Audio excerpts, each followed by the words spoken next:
नमस्कार, दोपहर की नंबर 1 डिबेट में आपका स्वागत है। मैं हूं आपके साथ में हिमांशु दीक्षित। वक्फ बिल को लेकर एक बार फिर से सियासी घमासान मचा है। टाइम्स नाउ समिट में केंद्रीय गृह मंत्री अमित शाह ने साफ कर दिया कि ये बिल संसद के इसी सत्र में पेश होगा। अब गृह मंत्री के इस बयान से हैदराबाद वाले भाईजान भड़क गए और वो कह रहे हैं कि शरीयत से दूर करने की साजिश यहां पर की जाने लगी। हम शांत बिल्कुल नहीं बैठेंगे। और कल वक्फ बिल के खिलाफ काली पट्टी पहनकर प्रदर्शन भी किया।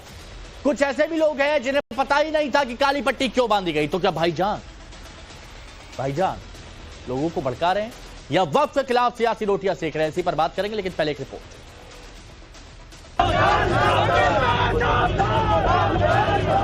वक्फ संशोधन विधेयक पर देश भर में घमासान जारी है। इसको लेकर बयानों का सिलसिला लगातार जारी है। अब संसद में वक्फ संशोधन बिल पेश होने की डेडलाइन सामने आ गई। टाइम्स नेटवर्क के समिट में गृह मंत्री अमित शाह ने साफ कर दिया कि संसद में इसी सत्र में सरकार इस बिल को पेश करेगी। तो अगले हफ्ते वक्फ संशोधन बिल पार्लियामेंट में मूव कर देंगे। देखिए, पार्लियामेंट का टाइम टेबल मुझे मालूम नहीं है, मगर इसी सत्र में हम वक्फ संशोधन का बिल रखेंगे। और जितना ऑपोजिशन है, दिल्ली के जंतर मंतर में तमाम पार्टियां वहां जाकर उन्होंने कहा कि वो मतलब खून भी दे देंगे, अपोज जी। मैंने कहा ना, इमरजेंसी नहीं है। हर कोई विरोध कर सकता है, प्रदर्शन कर सकता है। इमरजेंसी कहाँ है? वक्फ बिल के पेश होने से पहले देश भर में प्रदर्शन हो रहे हैं। रमजान के आखिरी दिन यूपी से लेकर बिहार तक वक्फ बिल के खिलाफ मुस्लिम संगठनों ने प्रदर्शन किया। अज़दुद्दीन ओवैसी भी यहाँ पीछे रहने वाले नहीं थे। वक्फ बिल के खिलाफ हाथों में उन्होंने पट्टी बांध ली और कहा, हम खामोश नहीं बैठेंगे। All India Muslim personal law board के हुक्म पर हमने ये काला पट्टा बांधा है उस वक्फ बिल के खिलाफ। नरेंद्र मोदी इस वक्फ बिल के जरिए हमारे सीनों पर गोली चला रहे हैं, हमारे सीने पर गोली चला रहे हैं, हमारे ईमान पर गोली चला रहे हैं, हमारे मस्जिदों पर गोली चला रहे हैं, हमारे दरगाहों और खानकाहों पर गोली चला रहे हैं। आप बताओ, जब हमारे हिंदू धर्म के मंदिरों में सिर्फ हिंदू मेंबर बन सकता है, तो फिर वक्फ बोर्ड में एक गैर मुस्लिम कैसे बन सकता है, बताइए आप। और सुनने में आ रहा है कि शायद पहली या दूसरी तारीख को बिल लाया जाएगा। यह ऐसा काला कानून है जिससे हमारी वक्फ की जायदादें खत्म हो जाएंगी। मुझे मालूम है कि मेरी तकरीर के बाद आज सब लोग चीखा मारेंगे, फिर से असद ओवैसी ने यह कह दिया, वो कह दिया। अरे, अगर तुम्हारे टीवी स्टूडियो को जो नोएडा में अगर कोई बोल दिया कि ये तुम्हारा नहीं है, गवर्नमेंट का, तुम क्या करोगे? चुड़िया पहन के बैठ जाओगे? आपकी नीयत एक ही है कि मुसलमानों से उनकी जायदादों को छीन लिया जाए। ये इनका हिंदुत्व का एजेंडा है कि हम अपनी शरीयत पे ना चल सके, अपने मजहब पे ना चल सके। हम हुकूमत से कह रहे हैं कि आप आइन के खिलाफ एक कानून बनाना चाहते हैं जो आर्टिकल 14, 15, 26, 29 का वायलेशन है। हमारा कल्चर का हिस्सा है वक्फ। आप कैसे हमसे छीनेंगे? तो ये बीजेपी की हुकूमत करना चाहती है। तुम ये समझ रहे हो कि हम खामोश बैठ जाएंगे? वक्फ एक इबादत है, नमाज की तरह नहीं, बल्कि इबादत है। और वक्फ गवर्नमेंट की प्रॉपर्टी नहीं, हमारे बाबा और अजदाद की गाढ़े खून की कमाई की प्रॉपर्टी है। AIMIM के विधायक अख्तरुल ईमान ओवैसी से 2 कदम आगे निकल गए। उन्होंने कहा कि मुसलमानों के गर्दन पर यह नंगी तलवार है, सरकार जीने नहीं दे रही। मोदी इस मुल्क में मुसलमानों को चैन से जीना भी नहीं देना चाहते हैं और कब्रिस्तान में चैन से दफनाया जाए उसके लिए भी हालात वो खराब कर रहे हैं। अगर ये काला कानून बन गया तो न जाने कितनी मस्जिदों में ताले लगेंगे, खानकाहें वीरान होंगी और कब्रिस्तानों में बुल्डोजर चलेंगे। हम इस मुल्क में खाना जंगी नहीं चाहते हैं। ये नंगी तलवार है मुसलमानों के गर्दनों पर, ये नंगी तलवार है देश के संविधान पर, ये नंगी तलवार है हिंदुस्तान के सोशल फैब्रिक हिंदू मुस्लिम सिख ईसाई के इत्तेहाद पर। बीजेपी साफ कह रही है कि ऐसा कुछ नहीं है। वक्फ के नाम पर सियासी रोटियां सेकी जा रही हैं और लोगों को भड़काया जा रहा है, जैसे CAA के नाम पर भड़काया गया। ये वही भड़काओ भाईजान कमेटी है जो CAA के नाम पे भड़काती थी, अब वक्फ के नाम पे भड़का रही है। मसौदा जो है वो अभी आया नहीं है, परंतु भड़काया जा रहा है। बहुत गौर करने वाली बात यह है कि कल नमाज के दौरान लोगों ने हाथ में काली पट्टी बांध रखी थी और इस पट्टी का मकसद क्या है ये उन्हें खुद नहीं पता था। यहाँ मस्जिद में बांधा गया है, दिए हैं अच्छा, हाँ जी। तो मस्जिद में बांध के आपको आने के लिए बाहर कहा गया है। हाँ। तो अंदर मस्जिद से दिया गया है। हाँ। क्या किस वजह से काली पट्टी बांध रहे हैं ये नहीं बताया? अभी भी कोई पता नहीं। अच्छा, आपका नाम भाई? इसके मुस्तकिम। आप भी काली पट्टी पहन के आए हैं? हाँ, काली पट्टी पहन के आए हैं। जी, तो पहन के आए हैं कि अंदर मस्जिद से दिया गया पहनने के लिए? मस्जिद से दिया गया है। अच्छा, तो हमें इमाम साहब ने बोला ये कि मतलब कोई किसी खादिम का पट्टी है, इसे बांध लो। अच्छा, इसे हम लोग मानते हैं भी। अच्छा, हमारा खादिम का पट्टी है। ओके।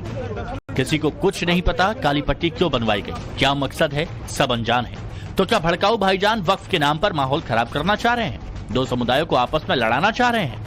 वक्फ को लेकर भाईजान बेचैन क्यों हैं? Bureau report, times now Navbharat. Report अच्छे से आपने देख ली होगी, सबके बयान आपने सुन लिए होंगे, क्योंकि इन बयानों पर बात करेंगे। हमारे साथ जो मेहमान है उनसे हम आपको मिलवाते हैं। हमारे साथ में विजय शर्मा जी, बीजेपी के प्रवक्ता, जुड़े हुए हैं। शुभ रास्ता जी हमारे साथ में जुड़ चुकी हैं, राजनीतिक विश्लेषक हैं। मुमताज आलम रिजवी साहब, मुस्लिम स्कॉलर, हमारे साथ में जुड़ चुके हैं। और हाफिज नूर अहमद अजहरी साहब, मुस्लिम स्कॉलर, हमारे साथ में जुड़ गए हैं। आप सभी का बहुत बहुत स्वागत है। अजहरी साहब, क्यों भड़काया जा रहा है मुसलमानों को? क्यों इतनी दिक्कत हो रही है अज़दुद्दीन ओवैसी को? क्यों बार बार कहा जा रहा है कि नंगी तलवार मुसलमानों की गर्दन पर आ गई है? भड़काने का काम नितेश राणा करते हैं, भड़काने का काम गिरिराज सिंह करते हैं, भड़काने का काम भाजपा, आरएसएस और उसकी जिली तंजीमें करती हैं। जो असदुद्दीन ओवैसी ने बोला है वो हकीकत की अक्कासी की है उन्होंने। हम उनकी पार्टी के सदस्य नहीं है, ना ही उनके प्रवक्ता है। उन्होंने जो बोला वही हकीकत है। अच्छा, जो अब माननीय अमित शाह जी कह रहे हैं, अमित शाह जी ने पहले भी बहुत कुछ कहा था। जब सीए एनआरसी की अभी आप मिसाल दे रहे थे, सीए के वक्त उन्होंने ये कहा था कि हम एनआरसी लेकर के आएंगे, और मुसलमानों ने, विरोध करने वालों ने, शाहीन बाग में बैठने वालों ने, और जहां जहां विरोध हुआ उन सबने सीए के साथ साथ में एनआरसी का विरोध किया था। याद नहीं है आपको? किसने? सिर्फ सीए का विरोध नहीं किया था। फिर एनआरसी लेकर के क्यों नहीं आए थे बाद में? वो उनका बयान है उस टाइप का, पढ़िए आप, सुनिए आप, और आपके पास होगा भी। अच्छा। आपको ये बताने की जरूरत भी नहीं है। उन्होंने कहा था एनआरसी तो आकर के ही रहेगी। याद है कि नहीं याद है? तो जब एनआरसी आकर के ही रहेगी कहा था, तब मुसलमानों ने उनका विरोध किया था। ये आप भड़काइए नहीं। तो मुसलमानों को समझने देंगे? नहीं, क्या हुआ सीए में? सर, मुसलमानों को क्या समझने देंगे कि किस वजह से वक्फ लाया जा रहा है? वक्फ के आने के बाद क्या परिवर्तन हो जाएंगे? अब जो एआईएमआईएम के जो विधायक कह रहे हैं, अख्तरुल ईमान, जो कि स्पष्ट कह रहे हैं कि नंगी तलवार मुसलमानों के गर्दन पर है, हमारी मस्जिदों को तोड़ दिया जाएगा, मस्जिदें वीरान हो जाएंगी, कब्रिस्तान पर बुलडोजर चल जाएगा अगर ये आ गया तो। क्यों ऐसा बोला जा रहा है? अरे हिमांशु भाई, हमारी संपत्तियों पर, जैसे हम किसी के मंदिर में, किसी के जो मंदिर की जो कमेटियां हैं उसमें हम शामिल नहीं हो सकते, ऐसे हमारी संपत्तियों में, हमारे वक्त में, हमारी कमेटियों में वो दूसरे लोगों को क्यों शामिल करेंगे? हमारे जो मजहबी पर्सनल मामले। अजहरी साहब, एक बात बताइए, अगर कोई और दूसरे आदमी को शामिल नहीं किया जाए, दूसरे मजहब के किसी को शामिल नहीं किया जाए, फिर तो कोई दिक्कत नहीं है आपको? देखिए, आप कैसे आप कह दोगे कि दूसरे मजहब को शामिल नहीं किया जाए? मैं आपसे पूछ रहा हूं कि सिर्फ इसी बात से दिक्कत है? अमेंडमेंट बिल में ये है या नहीं है? अच्छा, मेरे को बताइए ना। अरे तो जो जेपीसी की कमेटी बैठी है, जेपीसी की कमेटी बैठी, सर सुनिए ना, जेपीसी की कमेटी बैठी है, क्या उसमें यही मुद्दा उठाया गया? सुनो ना, वक्फ बोर्ड का चेयरमैन जो है, वक्फ बोर्ड के चेयरमैन को, वक्फ बोर्ड के जो मुलाजिमीन को जो अधिकार है, वो अधिकार आप डीएम को दे रहे हो। ये क्या है? क्या बताओ हमें आप? नहीं तो मैं यही तो आपसे पूछ रहा हूँ, तो जेपीसी की कमेटी में ये बात उठाई होगी। सरकार के मातहत तो पहले से ही है साहब। कभी भी वक्फ बोर्ड जो है वो सरकारों से अलग रहा ही नहीं है। जो भी चेयरमैन होते हैं, मैंने पहले भी बहुत बार कहा आपके चैनल पर बैठ करके कि वक्फ बोर्ड का चेयरमैन वही होता है जो सरकार का चापलूस होता है, जो सरकार के करीबी, सरकार के मुखिया का करीबी होता है। वरना वक्फ बोर्ड का चेयरमैन कोई आम आदमी थोड़ी ना बना दिया जाता है। ठीक है। वक्फ बोर्ड का चेयरमैन जो कह रहा है या वक्फ बोर्ड के मुलाजिम जो दावेदारी करते हैं वो नहीं करते हैं, सरकारें कराती हैं, चाहे बसपा की हो, सपा की हो, कांग्रेस की हो, भाजपा की हो, कोई हो। बताइए विजय शर्मा जी, नफरत ओवैसी साहब नहीं पहुंचाते हैं, वो तो बहुत क्लियर स्पष्ट सच्ची बात बोलते हैं, नफरत आप ही लोग फैला रहे हैं। अरे ठीक है अजहरी साहब, सुन ली आपकी बात, अजहरी साहब सुन लिया। इनसे नूर अहमद जी से पूछिए ये बोल क्या रहे हैं। हाँ। ये कह रहे हैं हमने सीएए का विरोध किया था, तो बताइए भाई सीएए में कहां मुस्लिमों का किसी की नागरिकता छीन गई? बताइए ना, आपका झूठ उजागर हो गया ना, टीवी के ऊपर आपने बोला है क्या आपने विरोध किया था, बताओ क्या गलत है सीएए में, बताइए ना। और एनआरसी के लिए कब हमने मना किया? यस लाएंगे हम, ये भारतीय जनता पार्टी का वादा देश के था। एनआरसी आगे रहेगी, यूसीसी आगे रहेगी, एनआरसी लेकर के हाँ बिल्कुल आएगी एनआरसी। तो मना कौन कर रहा है एनआरसी के लिए? आएगी, बिल्कुल आएगी। उस वक्त आप ला रहे थे ना, क्यों रुके? नहीं उस वक्त ला रहे थे, इस वक्त ला रहे थे, ये सरकार का फैसला है, कब लाएंगे कब नहीं लाएंगे। पर आप मुझे बताइए एनआरसी से आपको क्या पेट में दर्द है? चलो बताइए आप, अरे आप मुझे बताइए एनआरसी से आपको, एनआरसी से मुसलमानों का, अजहरी साहब सुनिए, थोड़ा सा सुन लीजिए फिर बात करिए। हाँ। आपके हित में क्या नहीं है एनआरसी में? क्या ऐसा हो जाएगा एनआरसी में? तो आप पहले से ही किंतु परंतु में क्यों जाते हो भविष्य में? आप मुझे बताइए। अभी विल जो है उसको, अच्छा ये भारत के मुसलमान एक मिनट, भारत के मुसलमानों को एक मिनट, भारत के मुसलमानों को ये तख्तियां पकड़ा दी जाती है, उनको मतलब नहीं पता। भारत के मुसलमानों के हाथ पर काली पट्टी बांधी जाती है, उनको मतलब नहीं पता। बोलते वो तो कि खादिम की पट्टी है पहनते। हिंदुओं को छुरियां और तलवारें पकड़ा। अरे फिर आप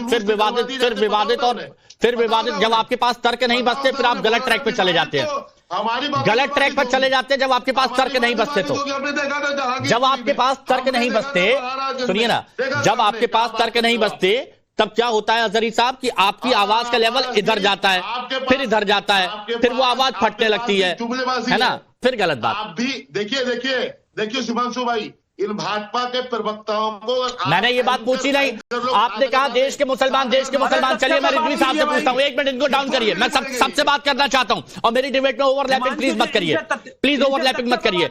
रिजवी साहब को ले आइए। रिजवी साहब, भारत के मुसलमानों से जब बात की, उनको पता भी नहीं कि काली पट्टी क्यों बांधी जा रही है उनके हाथ पर। हिमांशु भाई बहुत बहुत शुक्रिया। देखिए ये कहना कि लोगों को कुछ पता नहीं है और उनसे पूछना, जाहिर है कि हिंदुस्तान के 25 करोड़ मुसलमान जिनकी हालत दलितों से भी बदतर है या हो गई है, और आप जानते हैं कि उनमें कितने लोग पढ़े लिखे, तो सारे लोगों ने बिल पढ़ लिया हो ऐसा नहीं है, लेकिन उन्हें ये बताया गया कि सरकार अच्छा नहीं कर रही, नंबर 1। नंबर 2, वो खुद देख रहे हैं कि मौजूदा सरकार किस तरह से एक के बाद एक मुसलमानों को टारगेट कर रही। तो इसलिए एक कॉल पे लोग आ गए और उन्होंने कहा काली पट्टी बांध लिया। यही तो लीडरशिप होती है। लीडरशिप किस लिए जरूरी है? हर आदमी लीडर थोड़ी होता है। सर उन्हें बताएंगे तो, कहा कि ये करना है तो लोगों ने किया। बताएंगे तो, बहुत सारे रिजवी साहब उन्हें बताएंगे ना कि आप ये क्यों कर रहे हैं, ये क्यों कर, क्या बताया गया? वो बता रहे हैं, बताया जाएगा। अभी तो शुरुआत हुई है सर, क्या बताया जाए? अच्छा एक बार फिर से सुनवा दीजिए, जब पूछा गया उनसे तो एक बार सुनवा दीजिए प्लीज, एक बार सुनिए प्लीज, चलाइए। तो अगले हफ्ते वक्फ संशोधन बिल पार्लियामेंट में मूव कर देंगे। देखिए पार्लियामेंट का टाइम टेबल मुझे मालूम नहीं है, मगर इसी सत्र में हम वक्फ संशोधन का बिल रखेंगे। और जितना ऑपोजिशन है दिल्ली के जंतर मंतर में तमाम पार्टियां वहां जाकर उन्होंने कहा कि वो मतलब खून भी दे देंगे, अपोज जी मैंने कहा ना, इमरजेंसी नहीं है, हर कोई विरोध कर सकता है, प्रदर्शन कर सकता है, इमरजेंसी कहाँ? यहाँ मस्जिद में बांधा गया है, दिए हैं। अच्छा तो मस्जिद में बांध के आपको आने के लिए बाहर कहा गया है। हाँ। तो अंदर मस्जिद से दिया गया है। हाँ। क्या किस वजह से काली पट्टी बांध रहे हैं ये नहीं बताया? अभी भी कोई पता नहीं। अच्छा आपका नाम भाई? इसके मुस्तकिम। आप भी काली पट्टी पहन के आए हैं? हाँ काली पट्टी पहन के आए हैं जी। तो पहन के आए हैं कि अंदर मस्जिद से दिया गया पहनने के लिए? मस्जिद से दिया गया है। अच्छा तो हमें इमाम साहब ने बोला ये कि मतलब कोई किसी खादिम का पट्टी है इसे बांध लो। अच्छा। इसे हम लोग मानते हैं कि अच्छा, हमारा खादिम का पट्टी है। तो पहले जो चला था नाविका जी वाला वो सेगमेंट गृह मंत्री अमित शाह, वो भी मैं आपको डिटेल में उसके बारे में बताऊंगा, लेकिन ये वो पट्टी वाला, अब रिजवी साहब क्या कहेंगे? इनको नहीं पता था, कम से कम बता देते इनको क्या है। बस ये कह दिया कि सारे मुसलमान विरोध कर रहे हैं, देखिए मुसलमानों के हाथ में काली पट्टी बंदी है।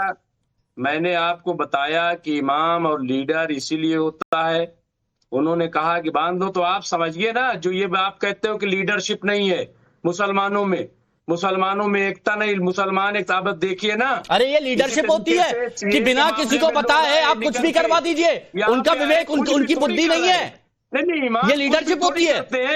ये बोल देंगे कि भैया जाओ, वो गड्ढा है, गड्ढे में कूद जाओ, ओके ठीक है जा रहे हैं, उन्होंने बोला है, गिराई गई वहां पे, तो लोगों क्या कहे, उन्होंने बोला है। ये क्या बात हुई? ये क्या बात हुई? अफवाहें फैलाए जाए वो ठीक है। शुभ रास्ता जी, जब औरंगजेब के लिए कह रहे थे कार सेवा, ठीक है, मैंने सबकी बात सुनी। अब शुभ रास्ता जी, मैं सबसे बात करूंगा, बहुत डिटेल में बात करूंगा। शुभ रास्ता जी, शुभ रास्ता जी, सरकार बार बार कह रही है किसी का हक नहीं छीना जाएगा। सरकार, मैं आ रहा हूं, बहुत डिटेल में बात करूंगा। सरकार बार बार कह रही है किसी का हक नहीं छीना जाएगा, फिर भी खड़े होकर यह कहा जाता है कि मस्जिदों को तोड़ दिया जाएगा, मस्जिदें वीरान हो जाएंगी, कब्रिस्तान पर बुलडोजर चल जाएगा। क्या बताना चाह रहे हैं, क्या करवाना चाह रहे हैं देश में? जी हिमांशु जी, ये तो सीधे सीधे दंगे की तैयारी है जिस तरीके से बात यहाँ पर की जा रही है। लेकिन मैं एक दूसरा पक्ष रखना चाहती हूँ। देखिए, यहाँ पे 2 मुस्लिम स्कॉलर्स बैठे हैं और मैं उम्मीद करती हूँ कि ये राजनीति ना करें। आप मुझे बताइए, आए दिन कई मुसलमान सड़कों पर नमाज पढ़ते पाए जाते हैं। कहा यह जाता है कि इन बेचारों के पास जमीन नहीं है, और वक्फ के पास कितनी प्रॉपर्टी है? पाए जाते हैं? क्या वक्फ की सारी प्रॉपर्टी खोली नहीं जा सकती कि हमारे मुसलमान भाई रमजान के इस पाक महीने में सड़कों पर, जहां पर तमाम तरीके की गंदगी होती है, वहां पर उनको नमाज ना पढ़नी पड़े? अगर इस सुन लीजिए रिजवी साहब, प्लीज ओवरलैपिंग मत करिए, मैं आऊंगा, जवाब दीजिएगा, जवाब दीजिएगा। जिनको गरीब मुसलमानों के नमाज पढ़ने से दिक्कत है, क्या सड़कों पर नमाज नहीं होती है? एक मिनट, सड़कों पर नमाज नहीं होती है? नहीं होती है सड़कों पर नमाज? नहीं होती है? एक मिनट, नहीं होती है सड़कों पर नमाज? बताइए, नहीं होती है? क्या मतलब होता है? सड़कों पर नमाज होती है कि नहीं होती है? सड़कों पर नमाज होती है कि नहीं होती है? आए दिन क्या होता है? सड़कों पर नमाज होती है कि नहीं होती है? आए दिन क्या होता है? मैं आए दिन समझाइए ना, और उसका जवाब दीजिए, क्योंकि मैंने आपके बोलते समय अरे सुन तो लीजिए, मैंने आपकी बात भी ध्यान से सुनी और दूसरे मुस्लिम स्कॉलर उनकी बात भी ध्यान से सुनी। मैं बोल रहा हूँ, मैं एक मिनट, शुभ रास्ता जी मेरे को एक मिनट, शुभ रास्ता जी बस 10 सेकंड दीजिएगा, 10 सेकंड दीजिएगा, मैं फिर बोल रहा हूँ, सुनिए एक मिनट। रिजवी साहब, अजहरी साहब, जब आप लोग बात करते हैं, प्लीज डाउन करिए, जब आप लोग बात करते हैं तो सब लोग आपको सुनते हैं, इत्मीनान से सुनते हैं। क्यों? क्योंकि आपको सुनना चाहते हैं, आपके तर्कों को सुनना चाहते हैं। लेकिन जब तर्क नहीं, उसके बाद फिर आप ओवरलैपिंग कर रहे हैं, उसके बाद फिर आप किसी को नहीं बोल रहे थे, बात तो भटका दे, ये गलत है, गलत संदेश जा रहा है। सुन लीजिए रिजवी साहब, फिर आ रहा हूं मैं। रिजवी साहब, मैं आपके धर्म के अनुसार जो भी शरिया में लिखा गया या जो आप लोगों की तरफ से तकरीरें आती है, मैं उन्हीं को कोट कर रही हूं। आपका मानना है ना कि इस देश में बहुत गरीब मुसलमान हैं? हाँ, आपका मानना है। आपका यह भी मानना है कि उन गरीब मुसलमानों के पास रिसोर्सेज नहीं है। छोड़ दीजिए ये बात कि वो सड़कों पर नमाज पढ़ रहे हैं। क्या वक्फ की सारी प्रॉपर्टी में इस देश के गरीब मुसलमानों का हक नहीं है? और अगर हक है तो क्यों कुछ चंद लोगों के सामने वक्फ की पूरी प्रॉपर्टी होनी चाहिए? अगर संशोधन आ रहा है और सरकार सेक्युलर तरीके से संशोधन ला करके गरीब मुसलमानों में अमीरों का पैसा, अमीर मुसलमानों का पैसा या रिसोर्सेज बांट रही है, तो आपको उससे दिक्कत क्यों है? किस स्कॉलर को इससे दिक्कत होनी चाहिए? ठीक है, प्लीज जवाब, प्लीज। हाँ 30 सेकंड। देखिए, आपने जो कहा, पहले बात सुन लीजिए कि जो भी औकाफ है, मस्जिद, दरगाह, करबला, इमाम बाड़े, खानकाहें को छोड़ करके सब पे सरकारों का कब्जा रहा है और कुछ प्राइवेट लोगों का कब्जा रहा है। नंबर 1। नंबर 2 कि हमेशा से इस पर सरकार की ज्यादादारी रही है और सरकारों ने कभी भी फ्री जमीन पर, फ्री जो वक्फ की जमीन है उस पर कुछ भी बनने नहीं दिया। मिसाल के तौर पर 5 एकड़ जमीन अभी दी गई सुप्रीम कोर्ट के कहने पे अयोध्या में कि आप मस्जिद बनाइए, वहां पे नहीं बनने दिया गया। भव्य राम मंदिर बन गया, लेकिन वहां पे न मस्जिद बन सके, न कोई इस्लामिक सेंटर बन सका, कुछ भी नहीं। तो सरकार जिम्मेदार है। जवाब दूंगी, मेरे पास और भी चीजें हैं कहने के लिए, लेकिन पटना में खुदाबख्श, नहीं मैं बताती हूँ ना, पटना में खुदाबख्श लाइब्रेरी है, प्राइवेट प्रॉपर्टी है, वक्फ की, प्राइवेट वक्फ है वो, और उसमें तमाम जमीन है वहां पर, जहां पर अगर सही में खोल दिया जाए तो कई गरीब मुसलमानों का भला हो सकता है। उस लाइब्रेरी की प्रॉपर्टी को नहीं तो अच्छा ये बताइए, नहीं तो बहुत सारे मंदिर है, फिर अभी जब मौलाना कल्बे जवाब साहब ने कहा मंदिर पे कोई बिल नहीं आ रहा, सोने पे भरे पड़े संशोधन बिल आए, जब मंदिर पर संशोधन बिल आएगा तो हम बात करेंगे। 5 किलो अनाज पाते, 80 करोड़ में तमाम मुद्दा भटका दिया, फिर डीरेल हो गए, फिर डीरेल हो गए। मुझे बताइए सर, रिजवी साहब आज आपके तर्क बहुत कम पड़ रहे हैं। मैं सोचता था आप तर्कों के साथ बात करेंगे, आज आपके तर्क कम पड़ रहे हो। जैसे ही तर्कों पर बात होती है आप इधर हो जाते हैं। भरोसे पे देश चला रहे क्या? नहीं, आज फिर जब तर्कों पे बात होती है आप इधर हो जाते हैं। आज शुभ्रास्ता जी सीधे सीधे सवाल पूछ रही हैं, आप दाएं क्यों मुड़ रहे हैं? मैं कह रहा हूँ दिल्ली में जाकर के देख लीजिए, तमाम ऐसी जगह जहाँ पे कब्जे हो गए, कब्रिस्तानों पे कब्जे। फिर देखिए, फिर मुद्दा घुमाया। तमाम ऐसी प्राइवेट वक्फ की प्रॉपर्टी है, लटियम दिल्ली में भी है, जिसको खोल देना चाहिए गरीब मुसलमानों के लिए, और उनके जो भी वहां पे रहनुमा है, जो उनके अरे भाई अगर देना भी है, आपको पता नहीं है मैडम, ये सरकार की नियत ठीक नहीं थी, तो कीजिए सरकार की नियत हो गई। अच्छा, एक मिनट विजय जी को लाइए। विजय जी, मुझे यह बताइए, आप लोगों का अध्ययन क्या कहता है, सरकार का, बीजेपी का अध्ययन क्या कहता है? आप भी प्रवक्ता हैं, अलग अलग चर्चाओं में जाते हैं, मुस्लिम स्कॉलरों से बात करते होंगे, मुस्लिम लोगों की राय आपने रायशुमारी की होगी। किस बात से आपत्ति है? ऐसा क्या बदलाव कर रहे हैं आप? वक्त देखिए हिमांशु जी, बात ये नहीं है, बात ये है कि जैसे ओवैसी साहब हैं, इनके ऊपर आरोप है 3000 करोड़ की प्रॉपर्टी, वक्फ बोर्ड की प्रॉपर्टी इन्होंने कब्जा रखी है। तो जो इनके नेता और ये मौलवी और मौलाना है, इन्होंने ये ठेकेदार बन गए धर्म के। ये चाहते गरीब के पास इसका हिस्सा ना जाए। विजय जी, मेरा बहुत सिंपल सा सवाल, विजय जी प्लीज सुनिए, विजय जी सुनिए, विजय जी आप भी सवाल को इधर उधर मत करिए। मेरा आपसे ये बस जानना है कि ऐसा सरकार ने क्या बदलाव किया जिससे इनको दिक्कत है, या इनको वो ऐसा लगता है कि ये ऑब्जेक्शनेबल है? हिमांशु जी, अभी तो आया ही नहीं है। हाँ। अभी तो टेबल ही नहीं हुआ। यही तो बड़ी मजेदार बात है कि इन्होंने रोना शुरू कर दिया। अभी तो बहस होगी बाकायदा, जेपीसी बनाई गई, इनकी मांग पे बनाई गई। भाई आइए, आप विचार रखिए, 1.25 लाख से ज्यादा विचार आए। इन्होंने वहां भी एक बड़ा मूवमेंट चलाया, मस्जिदों के बाहर बड़ा एक स्कैन करके चलाइए। अच्छा, एक मिनट, यही सवाल मैं पूछता हूं अजहरी साहब, बस मेरे को एक चीज बताइएगा, क्या मेजर बदलाव है? प्लीज, फिर आ रहा हूं, एक मिनट रुकिए, सबके पास रुकिए। अजहरी साहब, क्या बदलाव है? मेन बदलाव बताइए बस। यार भाई, मुझे तो हैरत हो रही है, बहुत हैरत हो रही है इस बात कि जो लोग गरीब मुसलमानों के ठेले नहीं लगने दे रहे हैं बाजारों में, जो लोग कुंभ के मेले में मुसलमानों की दुकानों से ऐतराज करते हैं, जो लोग पहले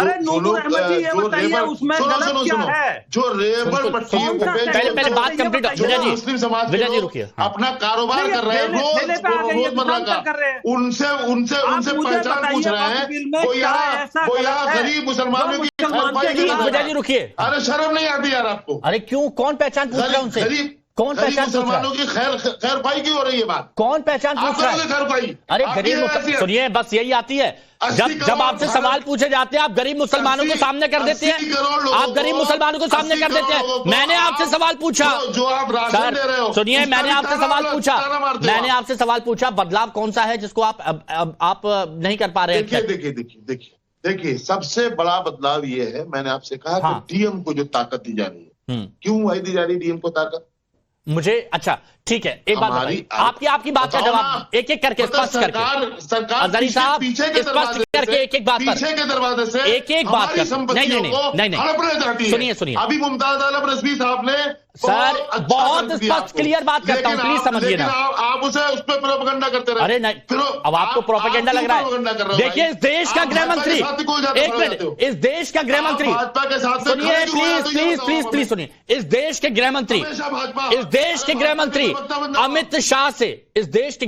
अमित शाह से टाइम्स ग्रुप की जब जो एडिटर हैं, ग्रुप एडिटर हैं, उन्होंने सवाल पूछा कि क्या बदलाव है, किसको लेकर इतना हंगामा मचा हुआ, तो उन्होंने बहुत स्पष्ट शब्दों में समझाया, बहुत स्पष्ट शब्दों में कि क्या एकमात्र बदलाव है। वो एक बार सुन लीजिए, जो पहले चल गया था ना रोके से, अब वो सुनिए एक बार। तो अगले हफ्ते वक्फ संशोधन बिल पार्लियामेंट में मूव कर देंगे? देखिए, पार्लियामेंट का टाइम टेबल मुझे मालूम नहीं है, मगर इसी सत्र में हम वक्फ संशोधन का बिल रखेंगे। और जितना ऑपोजिशन है दिल्ली के जंतर मंतर में तमाम पार्टियां वहां जाकर उन्होंने कहा कि वो मतलब खून भी दे देंगे, अपोज जी मैंने कहा ना, इमरजेंसी नहीं है, हर कोई विरोध कर सकता है, प्रदर्शन कर सकता है, इमरजेंसी कहाँ है? भारतीय जनता पार्टी की स्थापना से हम मानते हैं। स्पष्ट ये कहा था कि हमने इतना ही बदलाव किया है कि कोई भी निर्णय होगा वो निर्णय कानून की अदालत में इसको चुनौती दे सकता है, तो सरकार के निर्णय को भी सुनिएगा, तो सरकार के निर्णय को भी दे सकते हैं, वक्त ही क्यों, सरकार ऐसे ही, मतलब ये बात स्पष्ट है, ये स्पष्ट कहा गया है कि अगर कोई फैसला लिया जाता है आप जाइए कानूनी वो करिए, उसमें ऐसा थोड़ी ना कि फुल एंड फाइनल हो गया, डीएन ने ले लिया तो लास्ट डिसीजन हो गया। अजहरी साहब, ये अमित शाह है, इससे पहले आप लोगों के जरिए ही मालूम चला था, ये अपनी बातों को जुमलेबाजी। फिर आप वही बात, मैंने कट टू कट सवाल पूछा तो मुद्दे पे बात करिए, घुमाइए नहीं, आपने कहा डीएम से आपत्ति, आपको आप बताएं, आपने डीएम से आपत्ति की बात कही थी ना, एक डिबेट चल रही थी और आप बोले आपने डीएम से आपत्ति, फिर देखिए सीधा सवाल का जवाब नहीं देंगे तो फिर खराब है, फिर गलत बात है सर। सुनो पिछले दिनों एक डिबेट अजहरी साहब गलत बात है, आपने मुझसे कहा कि भाई हर बात को क्या अदालत में ले जाओगे? अरे मैं आप भाई अदालत में ले जाइए ना, क्या दिक्कत है? बात को ले जाओगे अदालत में? अदालत में ले जाइए ना, दिक्कत क्या है? मैं एक बार फिर से यही बात मैं पूछता हूं, रिजवी साहब, मुमताज आलम रिजवी साहब, बताइए ना कि डीएम ने ले लिया, आखिरी फैसला थोड़ी ना हो गया, कोई भी फैसला है, अगर आपको आपत्ति है, सरकार भी फैसला ले रही है तो आप कोर्ट में जा सकते हैं, ये मेजर बदलाव है इसमें। हिमांशु जी, सिर्फ मेजर बदलाव ये नहीं है, वक्फ बाय यूजर ये मेजर बदलाव है, और इसमें वक्फ अलल औलाद उसको बदला जा रहा है। इसके अलावा वक्फ डीड जो मांगी जा रही है और 6 महीने के अंदर अंदर वो की जा रही है, और इसके अलावा ये कहा गया है कि जैसे ही ये कानून लागू होगा, जहां जहां मुकदमा चल रहे हैं वक्फ की जमीनों को, वो शुभ्रास्ता जी जो है, देखिए फिर मुद्दा चेंज किया, फिर गलत ट्रैक पर ले गए। शुभ्रास्ता जी सुनिएगा, एक तरफ से सरकार स्पष्ट कह रही है, गृह मंत्री स्पष्ट कह रहे हैं कि बदलाव सिर्फ इतना है कि कोई भी निर्णय होगा वो अदालत में कोई भी इसको चुनौती दे सकता है, फुल एंड फाइनल नहीं है, जैसे पहले सवाल नहीं उठा सकते थे। लेकिन इस पर सुनिए, लेकिन इस पर खबर क्या फैलाई जा रही है, हैदराबाद वाले असदुद्दीन ओवैसी भाईजान, जस्ट अभी थोड़ी देर पहले की एक बड़ी खबर आपको बता देता हूं, असदुद्दीन ओवैसी वाले मामले पर कि असदुद्दीन ओवैसी किस तरह की यहां पर बातें फैला रहे हैं। असदुद्दीन ओवैसी कह रहे हैं वक्फ बिल को लेकर कि वक्फ बिल असंवैधानिक है, बीजेपी मुस्लिमों की मस्जिद कब्रिस्तान पर कब्जा करना चाहती है। सुनिए, ये अनकॉन्स्टिट्यूशनल जो बिल बीजेपी ला रही है, जिससे वो हमला कर रहे हैं मुसलमानों के मस्जिदों पर, दरगाहों पर, खानखाहों पर, ग्रेवयार्ड पर और इवैक्यू वक्फ प्रॉपर्टीज के ऊपर, और लिमिटेशन एक्ट निकालकर, लिमिटेशन एक्ट अप्लाई करके, और दूसरा जो कलेक्टर या सुपीरियर ऑफिसर का प्रोविजन लगाए, ये सब इस बात को बताते हैं कि उनका मकसद वक्फ प्रॉपर्टीज को बचाना नहीं है, वक्फ प्रॉपर्टीज से कब्जेदारों को निकालना नहीं है, वक्फ प्रॉपर्टीज के रेवेन्यूज बढ़ाना नहीं है, न वक्फ का कुछ फायदा करना है, सिर्फ और सिर्फ अपनी आरएसएस हिंदुत्व की आइडियोलॉजी के तहत इस बिल को कानून की शक्ल में देना चाह रहे हैं। लोकसभा में मेजॉरिटी नहीं है, जब तक चंद्रबाबू नायडू, नीतीश कुमार, चिराग पासवान और जयंत चौधरी का सपोर्ट नहीं रहेगा, ये बिल तो पास ही नहीं होगा। अब अगर इस तरह का अनकॉन्स्टिट्यूशनल बिल, जिसको सरे से कश्मीर से लेके भारत के हर रियासत में, हर प्रदेश में मुसलमानों ने इस बिल का इसको रिजेक्ट किया है, अगर ये कल कानून बनेगा तो कभी भी भारत का मुसलमान चंद्रबाबू नायडू को, नीतीश कुमार को, चिराग पासवान को, जयंत चौधरी को माफ नहीं करेगा। देखिए कितनी आसानी से शुभ्रास्ता जी अपनी राजनीति भी चमका ली ओवैसी साहब ने, और फिर क्या कह दिया कि अगर ऐसा हो गया तो नायडू, नीतीश, चिराग पासवान को कोई माफ नहीं कर पाएगा, मतलब सेफ पैसेज बिल्कुल। देखिए हिमांशु जी, जो बात अमित शाह जी ने कही, सिर्फ वहीं पर अगर हम अपने आप को लिमिट कर लें तो ये जितना प्रोपेगेंडा फैलाया जा रहा है उसकी जरूरत ही नहीं पड़ेगी। जो बात मैं कह रही हूँ, जो बात और तमाम लोग कह रहे हैं कि वक्फ में ये संशोधन होना चाहिए, वो संशोधन होना चाहिए, उसकी तो बात अभी सरकार भी नहीं कर रही है। सरकार सिर्फ इतना कह रही है कि अभी अनचैलेंजेबल था, कुछ भी अगर वक्फ का निर्णय होता था आप उसको कोर्ट में चैलेंज नहीं कर सकते थे। ये गैर लोकतांत्रिक मामला था। अगर देखा जाए तो हम लोकतंत्र में रह रहे हैं, हम शरिया कानून नहीं है। तो अमित शाह जी का कहना है कि हम ये जो जबरदस्ती का शरिया कानून था अभी तक देश में, उससे थोड़ा सा आगे बढ़ के हम इसको लोकतांत्रिक कर रहे हैं। अब कोई भी गरीब मुसलमान अगर चाहे तो वो कह सकता है कि भाई अमीरों के पास इतनी प्रॉपर्टी है वक्फ की, हम चैलेंज करना चाहते हैं। बात सिंपल सी है। इस सिंपल बात को जितना ज्यादा राजनीतिकरण किया जाएगा उसका परिणाम एक बात और सुनिए, एक बात और सुनिए। देखिए, इसमें सरकार कह रही है कि अगर कहीं पर भी कोई फैसला लिया जाता है तो वो कानूनी प्रक्रिया में आता है, आप अदालत में उसको चुनौती दे सकते हैं। अब अजदुद्दीन ओवैसी क्या बोल रहे हैं? देखिए, मीडिया वालों से वैसे भी वो टारगेट करते हैं। प्लीज एक मिनट शांत करिए रिजवी जी को। मैं आ रहा हूं, रिजवी साहब तुरंत आ रहा हूं प्लीज। मैं यहां पर बहुत वक्त देता हूं हर किसी को। अब अजदुद्दीन ओवैसी क्या कह रहे हैं कि नोएडा में बैठे जो लोग, अगर उनके स्टूडियो को बोल दिया जाए कि हमारा है तो फिर चूड़ियां पहन के बैठ जाओगे, क्या करोगे? भाई आप बोलिए, करिए, अदालत में जाएंगे। ये अधिकार इसमें दिया गया है, पहले वो अधिकार नहीं था लेकिन अब तो अधिकार दिया है कि अदालत में जा सकते हैं और बहुत स्पष्ट है इस बात पर। रिजवी साहब कुछ गलत कहा क्या? नहीं, मैं क्या कह रहा हूं, वो यही बात कह रहे हैं ना कि आप अदालत में जाएंगे, लेकिन अभी अदालत की नौबत तो आई नहीं है। अभी तो प्रोटेस्ट से मामला चलाया जा रहा है कि भाई हम प्रोटेस्ट करेंगे, और ये भी संविधान के तहत कर रहे हैं।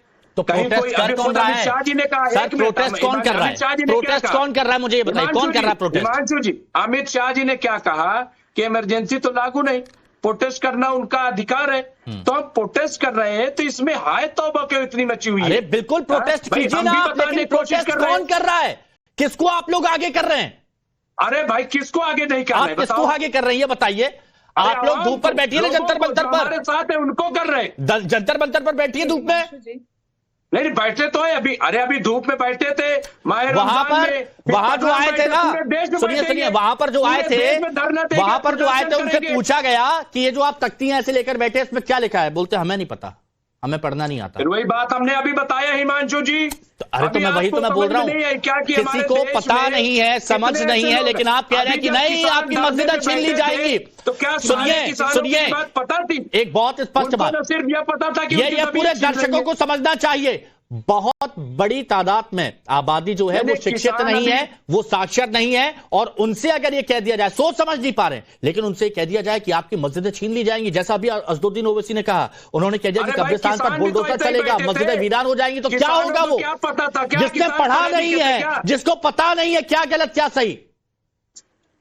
अरे मैंने क्या कहा हिमांशु जी कि अभी जब किसान धरने पे बैठे थे तो क्या सारे किसान पढ़े लिखे थे? उनसे यही तो बताया गया कि आपकी जमीन छीन रही है। किसान सड़कों पे आ गए, सरकार को घुटने टेकने पड़े, सरकार ने कानून वापस लिया। भाई हर आदमी जो है वो पढ़ा लिखा थोड़ी होता है, लेकिन वो समझता है कि अगर एक पढ़ा लिखा आदमी कह रहा है, हमारा लीडर कोई बात कह रहा है, तो यकीनन वो अच्छी बात हुई होगी। और मैं यही तो पूछ रहा हूँ कि कार से सड़कें भर देंगे, लेकिन जिस तरह की भाषा इस्तेमाल की जाती है वो भी नहीं की जाती। एक जवाब दे दीजिए, फिर विजय जी के पास जा रहा हूँ। शुभरास्ता जी जवाब दे दीजिए, फिर विजय जी के पास जा रहा हूँ। जी देखिए, अभी प्रोटेस्ट जो किया जा रहा है, प्रोटेस्टर्स की प्रोफाइल पे सवाल ना उठाया जाए, बात ये भी की जा रही है। क्यों नहीं उठाएंगे सवाल हिमांशु जी? इसके पहले एक प्रोटेस्ट पूरे देश ने देखा है जो दिल्ली की सड़कों पर हुआ। कहा गया कि सीएए जो बिल आया था, अमेंडमेंट बिल जो आया था, उसको लेकर के देश भर में बड़ा अजीब सा माहौल है। मैं तो पूरा बिहार घूम करके आई थी उस दौरान, कहीं वैसा माहौल नहीं था जो दिल्ली की सड़कों पर दिखा। और दिल्ली की सड़कों पे कौन लोग आगे थे वो अभी भी मामला कोर्ट में लंबित है।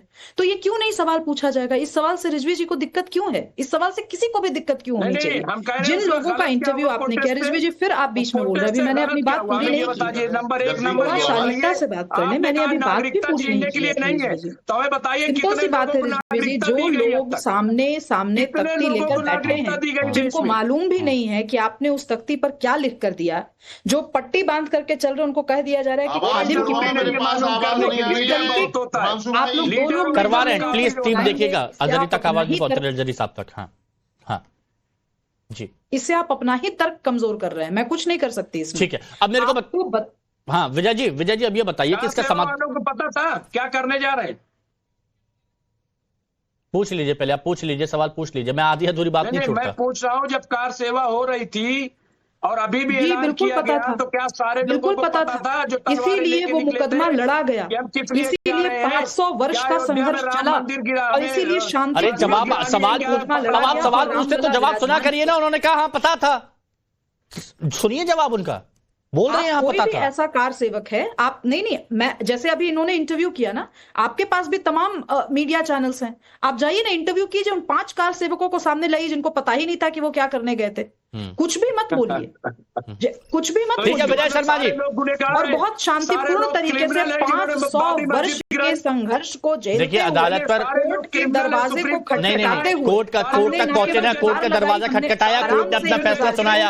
आज रामलला विराजमान। रिजवी साहब फिर वही बात क्रिमिनल ऑफेंस सबको जेल भेजा जाए।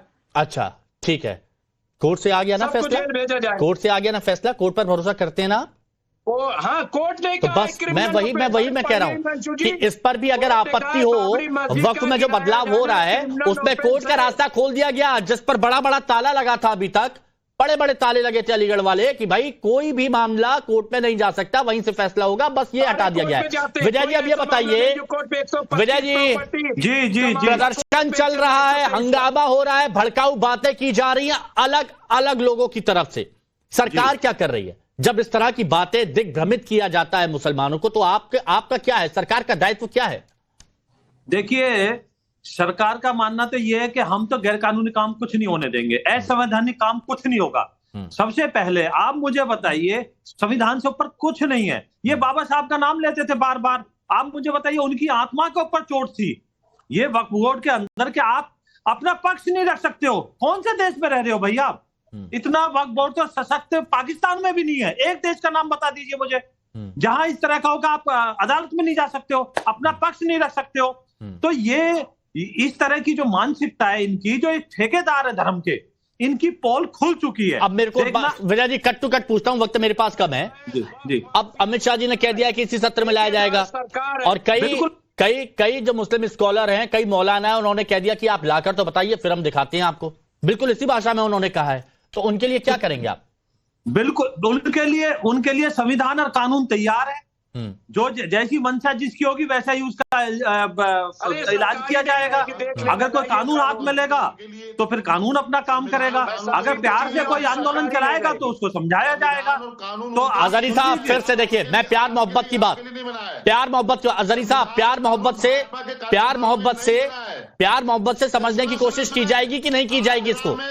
आगरा में जिन लोगों ने तोड़फोड़ की है उन लोगों के लिए कानून नहीं है, कानून है नागपुर वालों के लिए, कानून है महाराजगंज वालों के लिए, कानून है संभल वालों के लिए। क्या कानून की बात आप करते हो? हत्यारे हो कानून के आप। आगरा में कार्रवाई नहीं हुई क्या? आगरा में कार्रवाई नहीं हुई, आगरा में कार्रवाई नहीं हुई आपका। फिर झूठी बातें मत फैलाया करिए, झूठी बातें मत फैलाया कीजिए, झूठी बातें मत किया कीजिए, सजा मिलने की बात, झूठी बातें मत किया कीजिए। और मैं एक बार फिर से कह रहा हूं, जैसे शुभ्रास्था जी ने कहा, मैं एक बार फिर से वही कह रहा हूं कि आप समझिए, उसको समझने की कोशिश कीजिए।